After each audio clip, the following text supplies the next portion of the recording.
Hello, it's Mike here again from the Basement Pub, the Toronto Wedding Piper. Just thought I'd do a little impromptu video today on drone reads, drones, strike-ins, stuff like that. I'll just see how it goes. I didn't really put much planning into this one. If you find this a little bit helpful, try to like and subscribe things so I'll know to keep doing this kind of thing.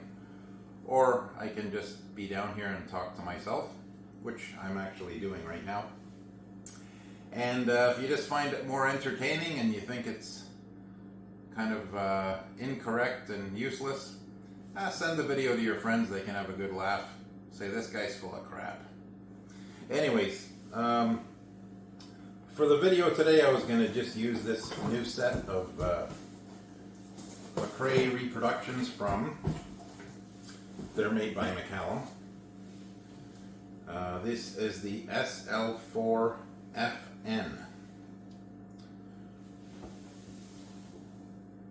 Beautiful looking.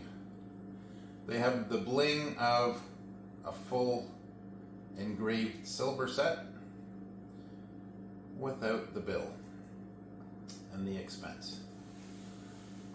I've played a set of these before. Really beautiful set of pipes for a number of reasons. Other than the looks, they're extremely consistently made from one set to the next. They are a clone of Stu Little's pipes, pipe major of Inverary. And they also include the middle tenor has a slight variation in the dimensions. So they're just a clone of his pipes. I find these pipes to be quite steady once you tune them. They really stay quite stably in tune. I've played some older sets, vintage sets, and sometimes when you bump them up after a couple of minutes, you have to retune a middle tenor or make some little tuning adjustments. With these, I really haven't found that. They're a little bit more stable than some of the older pipes I've played, but there are exceptions.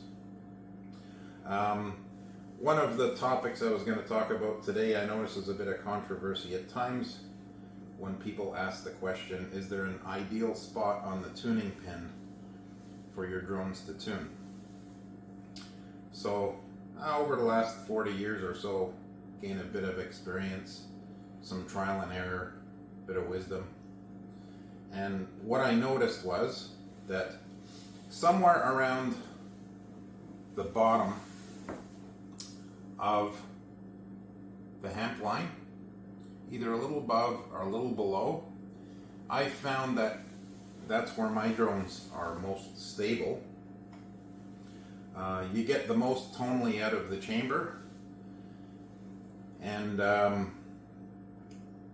they're just more stable that way. But one of the most important things is, of course, to have the drone in tune with your chanter. But other than that, wherever your drones are set, your tenors, you want them both to look the same. You want them both to be tuning in the same area. Now, if you have an extreme circumstance with a certain set of pipes that you can't get really to tune in this range, just below or above the hemp line, at least make them the same height, the same amount of tuning pin showing, because that will really help your strike-in, and will also help if you have a slight variation in blowing. If one of your drones is tuned down here and one's tuned up there, one of your tenors, one of the tenors may go out of tune slightly quicker than the other one. Whereas if they're both set the same, you have the best chance of not being able to notice if you weren't blowing steady at that time. At least they'll both follow each other a little bit more consistently than if one is tuning down here and one's tuning down there. As far as the bass goes, what I've noticed over the years is that if I keep the upper chamber, the upper tuning right around the hemp line,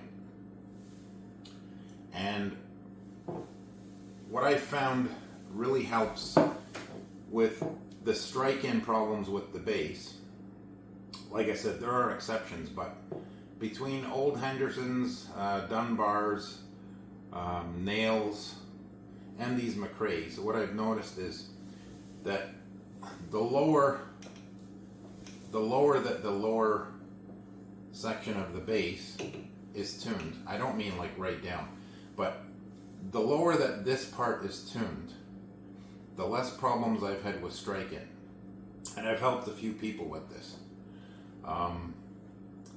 So as long as you have this guy here around the hemp line, if you want to try and adjust your reed to get this on the lower side, so maybe 1.5-inch-ish. I've seen some players getting really low like this, but if that works for them, I mean, I've seen a lot of very good players and high-grade bands with their drones tuned, with their bass tuned that low on the pin.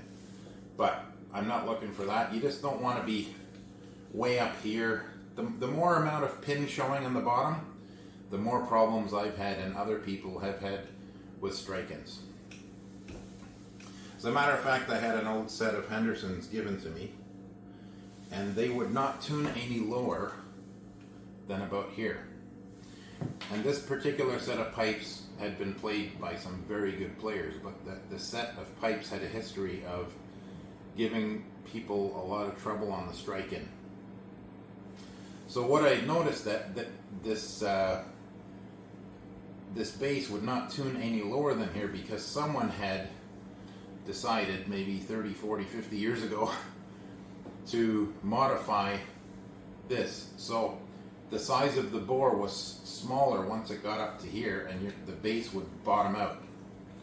So I actually took that set of pipes to Dunbar, and they said that someone had been trying to fiddle with the bass to try and get more something out of it. Maybe they wanted more boldness or whatever, but they had modified this. So I had Dunbar had they worked the bore and they made it the same all the way through, and then all of a sudden the bass could tune all the way down, whereas before I could only get it to tune down to about here. And exactly what happened is what I was talking about here. As soon as I was able to tune this down lower, that set of pipes never had a single strike-in problem on the bass ever since. So kudos to Dunbar, and that's one of the main things that got me to realize strike-in problems with bass are often due to too much tuning pin showing here. So in getting into the topic of reeds and how you can adjust the height at which your drones tune, the general rule is that if this is a cane reed, this is an MG cane reed, I believe, but if you move the bridle closer to the end, you're shortening the tongue and you're making the reed sharper. So that means you'll have to set your drone flatter to compensate. So if you shorten the tongue, you basically have to lengthen the drone, tune it up higher. So shorter tongue, longer drone.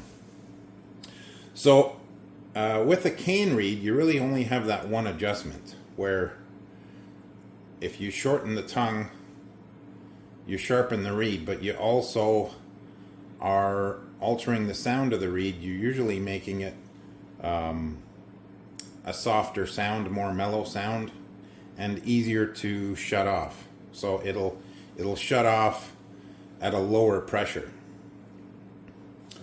And the thing with more modern reeds is they make it a little bit easier to shorten or lengthen your drone, the position that your drones are tuning on the pin, with these set screws. The set screw, basically, if you're moving the set screw counterclockwise or out, you're also making the drone tune towards the reed. So basically, this here makes it easier that you can adjust the position of the drone on the tuning pin without affecting the volume of the reed as much.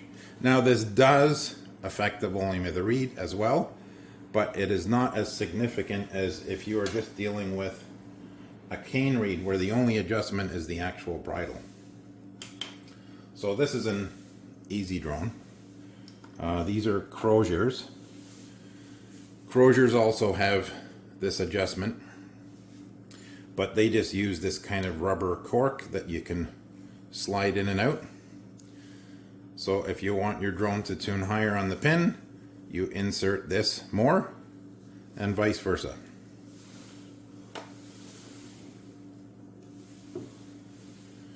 This is the Kinnaird Evolution reed. This is by far my favorite reed. Nice bold sound, and I find these to be very consistent, and not a lot of problems with these with strike-ins. So this also has the bridle, and the adjustment for the height of your drone on the tuning pin is a little bit hidden with these. So basically you pop off the nose cone, and inside of here there is a little set screw, so an Allen key. So if you turn the Allen key screw inside the nose cone clockwise, you're lengthening the reed chamber. So you're basically moving the set screw this way. So you're also going to be moving the drone on the tuning pin this way. And if you go counterclockwise with the set screw in the nose cone, you'll find that the drone is going to tune higher on the pin. So this, like I said, doesn't affect the volume of the reed as much as if you were going to move the bridle and physically make this is a carbon fiber tongue, make it longer or shorter. That'll have a lot more significance on the volume of the reed. Of course, when you make the tongue longer on the reed, it's going to flatten the reed, but it'll also make it bolder sounding because it's going to take a bit more air. Well, that's the little video from today on drones and drone reeds. Hopefully you found it somewhat entertaining or useful. If you have any questions or comments, just do the comment thing, do the like and subscribe thing if you find it useful.